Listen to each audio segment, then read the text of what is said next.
maadowgeed loogada Adidas inay iska lahayd company Finnish ah from Finland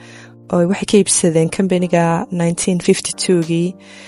waxay siisteen loogada €1,600 berigaas maanta loogada Adidasna waxay joogtaa billions and billions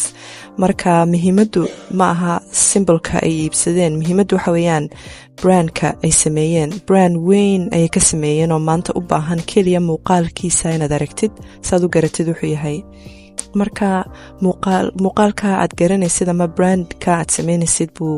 lacagtu ku jirtaa kuma jirto lacagtu loogo yar oo la sameynayo hadda loogadan waxay ugu qaadatay 1 minute waxaanay joogtaa intaasoo bilyan inaad magacaasu marka looga samaysku maaha waxa maaragtay muhiimka ah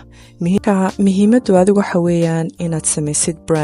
brand samayskaasna waxaad ku samaynaysaa inaad market research sameynaysid ood ogtahay target audience-kaaga waayo yaad wax ka iibinaysaa sidaad iyaga markaa isku qurxisid oo maaragtay brandkaaga uu iyaga soo jiidanayo waa inuu companygaaga leeyahay mission oo meel u socdo oo mission uu haysto oo maaragtay uu hadaf leeyahay waxaasoo dhan markaad isku keentid buu brand noqonayaa